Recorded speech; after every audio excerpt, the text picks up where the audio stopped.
Changing one aspect of gameplay can be a total game changer and can prevent your hand from being declared dead. That's today's topic of our daily talk of the tiles for July 2nd. We're going to go beyond the rules and talk about best practices to elevate your game.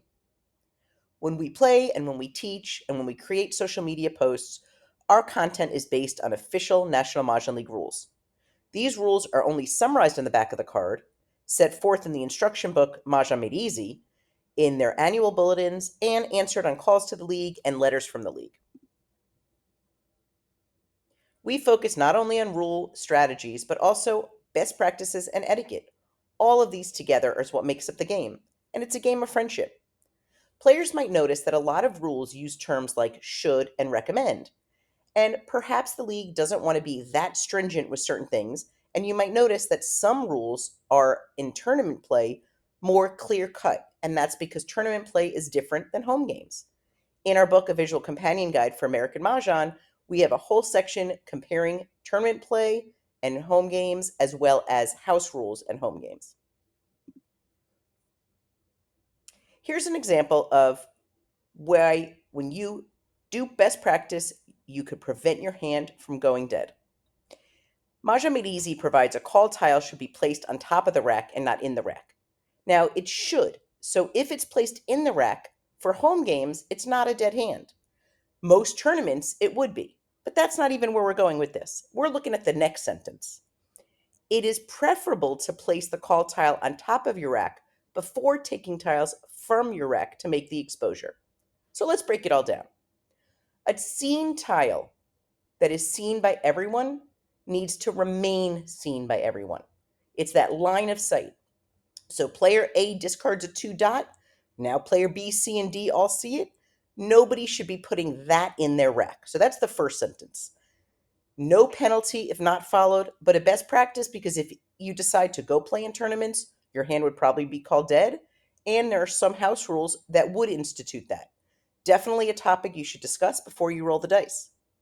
The second sentence, it is preferable to place the call top on tile.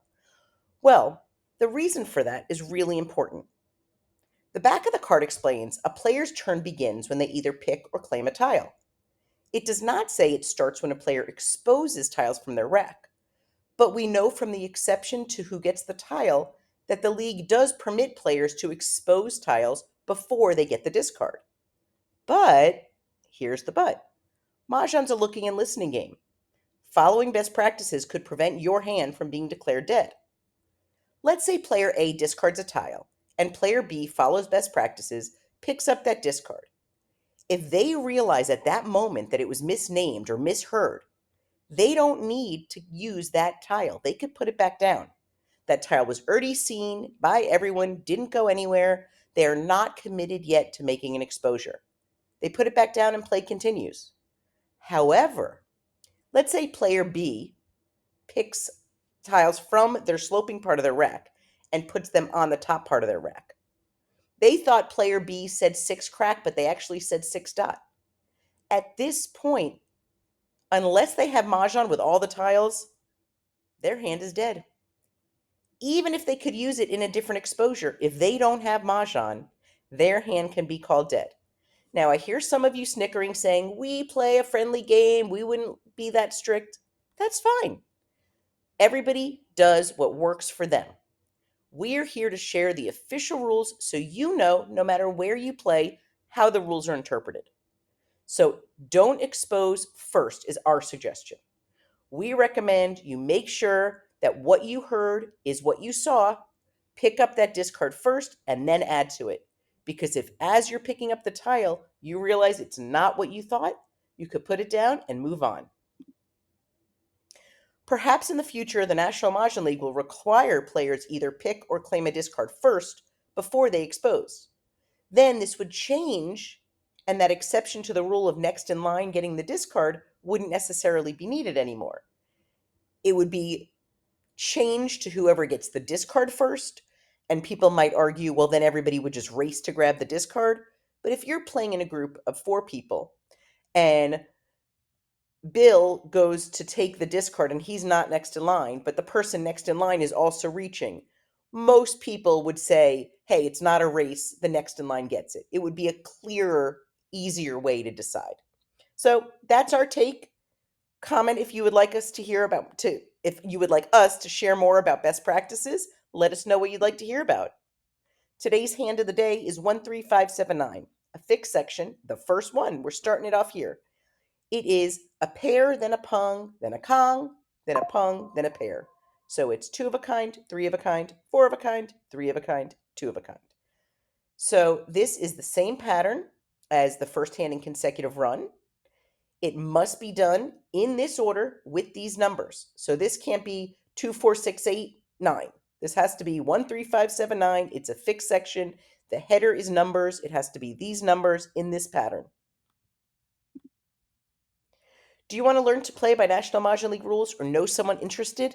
We will meet you in your family room virtually July 16th for 4 weeks starting at 7 p.m. And if you can't come and join us live each week, the video is available for 1 month after the session. You could learn to play from the comfort of your own home. Kveller, this is from Kveller's site. Kveller recruited 2 incredible Mahjong experts to help you learn to play the delightful game, whether your family, your friends, or your friendly strangers online. Donna and myself, the founders of Modern Mahjong, will be teaching a special 4-hour virtual class. It's actually a little over 4 hours. It's 75 minutes a session. That will have you confidently playing the game by the end, while teaching you a thing or two about the history and answering all of your pressing Mahjong questions. So come join us to learn to play. You could register by taking your phone, and if you're watching this on a tablet or computer, scanning that QR code. In addition to our Kveller series, we have several other events coming up soon. Registration will open soon. Stay tuned because they're sure to sell out. If you play Canasta or thinking about it, July 9th, we're having a live Zoom, free to join, and guests will be entered to win exciting prizes from Modern American Canasta, possibly including a 30-minute session with either myself or Donna Miller Small. You could register on bit.ly/Canasta Cruise, and the C in both words are capital. What would you like us to discuss in our next Daily Talk of the Tiles? We'd love to hear from you.